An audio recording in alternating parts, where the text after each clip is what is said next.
Hello everyone, myself G. Kaushik, working as Assistant Professor in EC Department from MLR Institute of Technology, Hyderabad. In today's video session, we're going to discuss about what is XS-3 code and how we are supposed to perform addition and subtraction. Let's look into the topics that we are supposed to cover in today's session.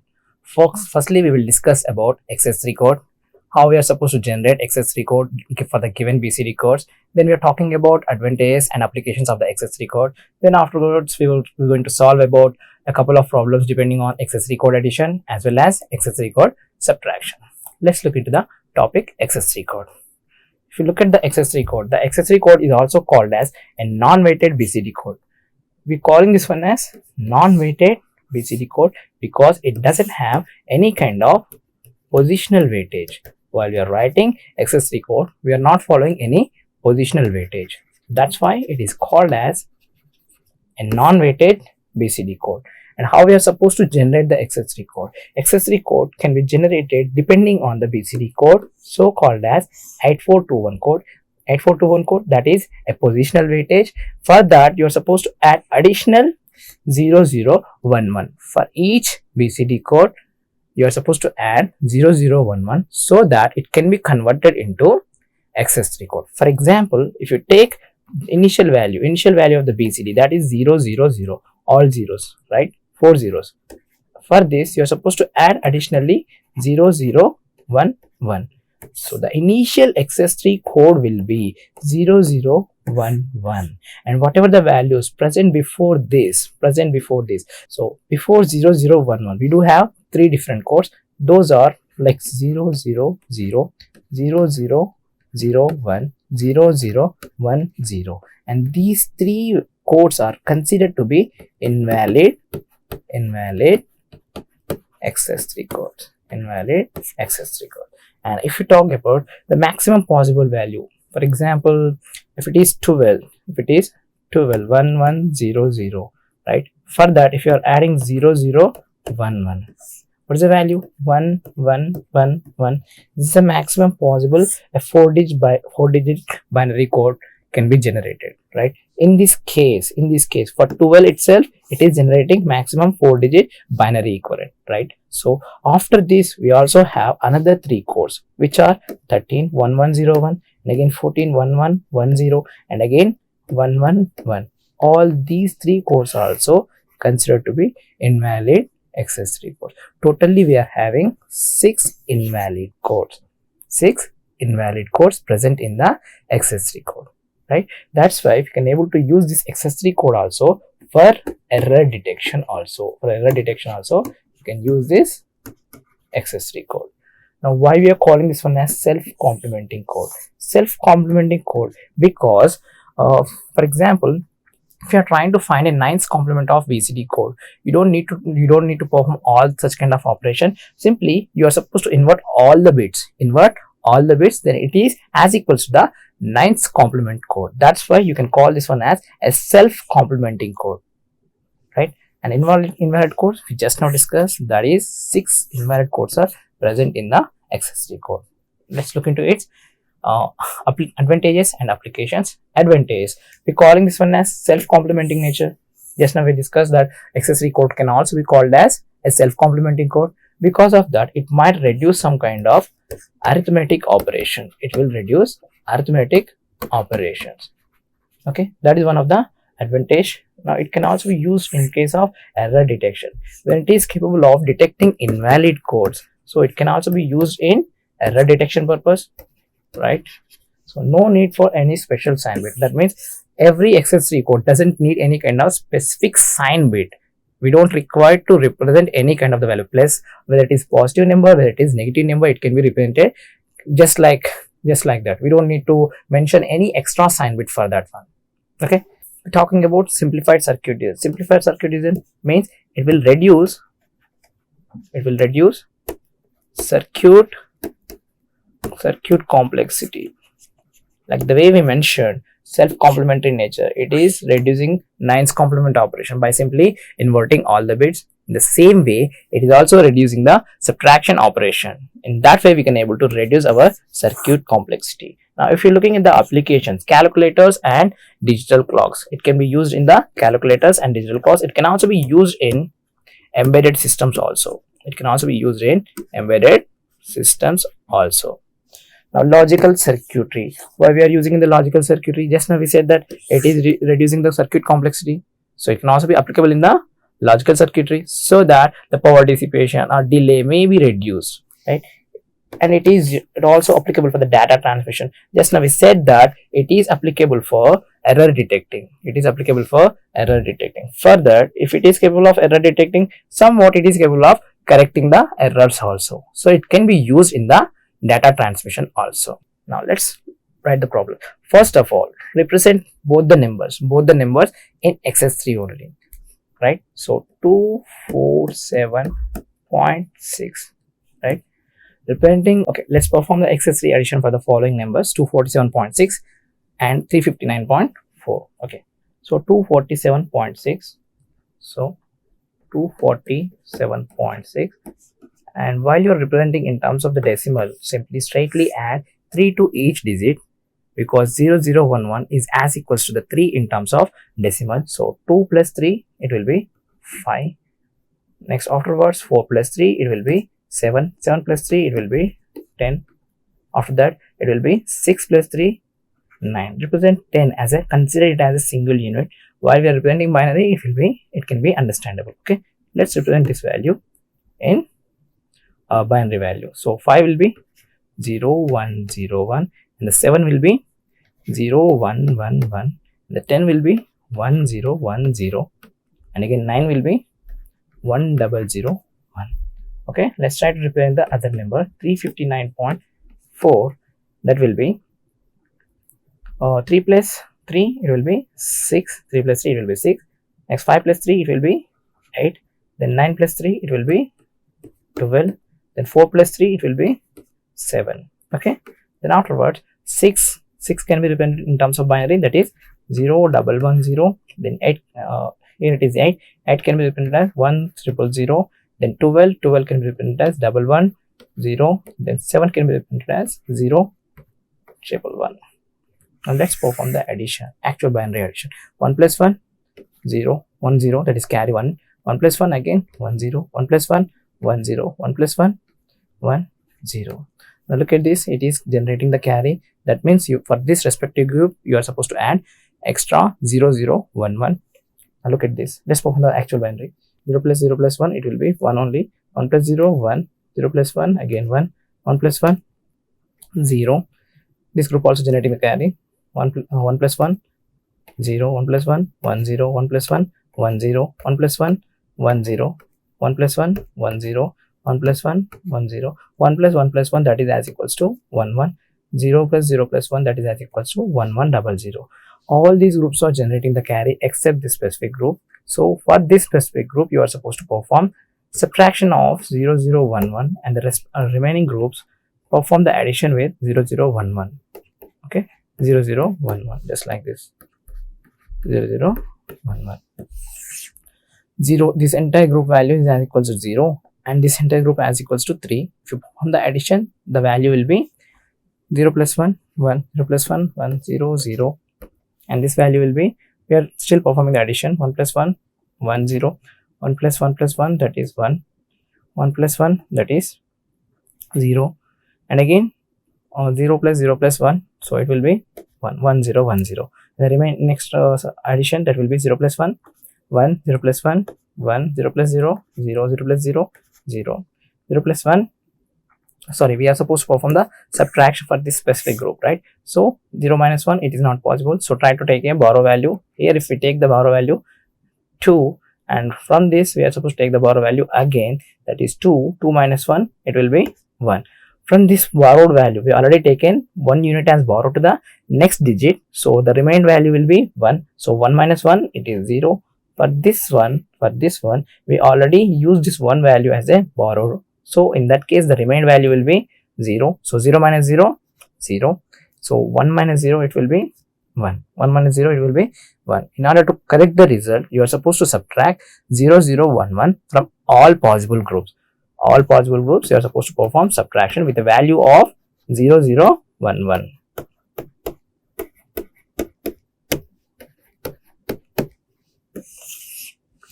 So if you perform subtraction, then in that case 1 minus 1 it will be 0, 1 minus 1 it will be 0, 0 minus 0 0, 0 minus 0 0. Then afterwards we are not in a position to perform subtraction. 0 minus 1, so you are supposed to take the carry value 2.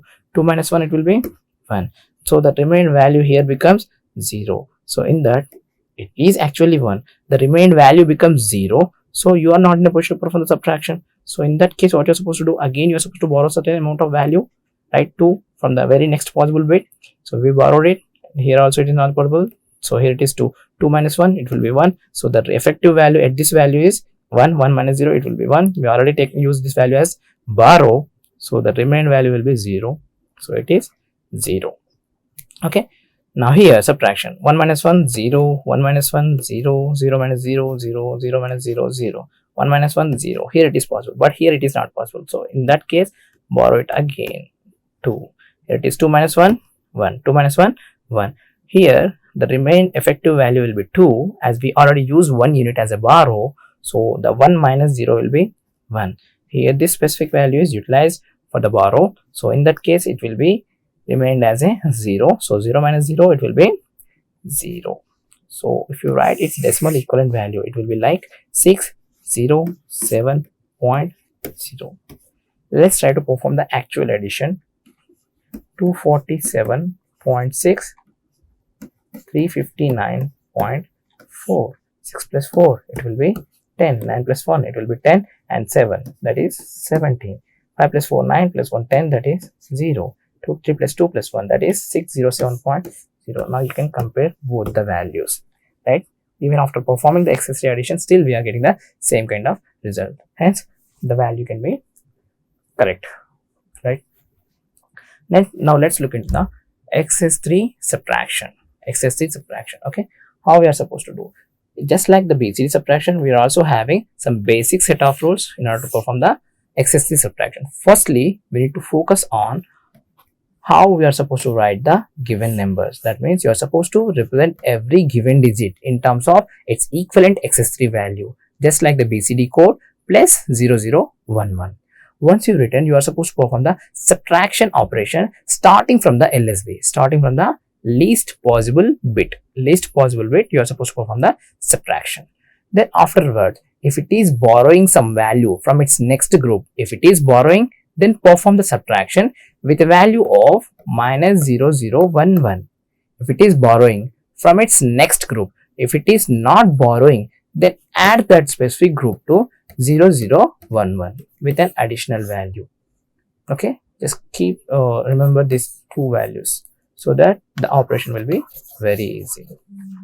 Okay, so now let's write these values in terms of its XS-3 representation. So 57.6, so it will be like 5 plus 3 8, 7 plus 3 it is like a single unit 10, then afterwards dot 6 plus 3 it will be 9. Let's try to represent the value in terms of the XS-3 binary representation. So it will be 8 is 1000 and the 10 is as equal to 1010. Then afterwards 9, so 9 will be 1001, right? Next value will be 27.8, 2 plus 3 it will be 5, 7 plus 3 again 10, then afterward decimal point, then afterward 8 plus 3 it will be 11, right? So let's represent in terms of binary. Y is 0101, then 10 is 1010, then after decimal point 11, that is 1011, right? Perform the basic binary subtraction, right? 1 minus 1, it is 0, 0 minus 1, we are not in a position to do that subtraction operation, so you are supposed to borrow some value to very next bit. What is the value here? 2. Here it is 2, but you are supposed to borrow to this specific position, so here it will be 2, and here the resultant value will be remained as 1. So 2 minus 1 it will be 1, so here the remaining value is 1, so 1 minus 0 it will be 1, so the remaining value at this position it will become 0, because we already used that unit value as a borrow to very next bit. So in that case the remaining value will be 0, and 0 minus 1 it is not possible, so you are supposed to take the borrow from its very next group. From the very next group you are supposed to take some borrow value. So in that case very next group here also we are not in a position to take the borrow. From this we can able to take the borrow. Here it is 2, here it will be again 2. So 2 minus 1, 2 minus 1, it will be 1, 2 minus 1, it will be 1, but here the remaining value becomes 1. So 1 minus 0 will be 1. So here it will be remain as 0. Here it will be remain as 0. So 0 minus 1, again it is not in a position to do that one. So again borrow from its very next bit. So here it is 2. Here it will be 2. So 2 minus 1, it will be 1. And the resultant value here it will be 1. So here also same thing, 0 minus 1. We are not in a position to the subtraction operation. From this far end, you are supposed to borrow it. 2, 2, 2. Here it will be 2. 2 minus 1, 1. The resultant values for all these positions becomes 1. And for this position, the value becomes 0. So here it is 1 minus 1, 0. 1 minus 0, 1. 1 minus 1, 0. The resultant value is 0. So 0 minus 0, so here it is 0. Now if you observe, each and every group is taking borrow except this group. Except this group, we are not in a position to take the borrow. So for this borrow, for this specific group, you are supposed to perform addition. You are supposed to perform addition with a value of 0, 0, 1, 1. And for the rest of the groups, for the rest of the remaining 2 groups, remaining 4-bit binary groups, for that you are supposed to perform subtraction of 0, 0, 1, 1 with respect to those group values 0, 0, 1, 1. Okay, now 0 minus 1, it is not possible. Take the borrow value. 2 minus 1, it will be 1, but here the resultant value is 0. So take the borrow value from its very next group. So 2 minus 1, it will be 1. So here it will be 0. So 0 minus 0, 0. 1 minus 0, it is 1. Next, and again here we are also supposed to perform the subtraction. 1 minus 1, it is 0. 1 minus 1, it is 0. 1 minus 0, it will be 1. 1 minus 0, it is 1. So here we are supposed to perform the addition. So 0 plus 1, 1. 1 plus 1, 1 plus 1, that is 1, 0, that is 1, that is 0. In order to correct the result, you are supposed to perform the subtraction with a value of 0, 0, 1, 1 from all possible groups. So 0, 0, 1, 1, 0, 0, 1, 1, 0, 0, 1, 1. Subtraction 1 minus 1, it will be 0. 1 minus 1, it will be 0. And here the resultant value is simply 0. Subtraction, right? 1 minus 0, it will be 1. So here the subtraction is not possible. Take a borrow value here, 2. Here it is 2. Here the resultant value is 1. So 2 minus 1, it will be 1. Here the resultant value will be 1. 1 minus 1, so it is 0. Here the resultant value is 0. 0 minus 0, it will be 0. 1 minus 0, it will be 1. Next value, here 1 minus 1, yeah, it is 0. Here it is not possible. Simply take that common. Simply take the borrow here. 2. 2 minus 1, 1. The resultant value here, that will be 0, 0, 0. So this is our resultant value, 29.8, 29.8, 29.8. When you are performing subtraction of 57.6 minus 27.8. So when you are performing 6 minus 8, it is not possible. In terms of decimal, you are supposed to take the borrow value as equals to 10. So 10 plus 6, 18. 18 minus 8, 16. 16 minus 8, that is 8. Next afterwards, here it is remained with 6 because we use 1 unit. So 6. We are not in a position to perform the subtraction. So here it will be 10. We are taking the borrow from its next group. So 16. 16 minus 7, it will be 9. So the remaining value will be 4. 4 minus 2, 2. 29.8.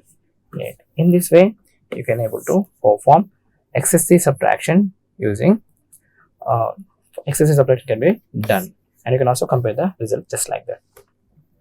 In our next session, we are going to discuss about XS-3 subtraction using complement method. Thank you.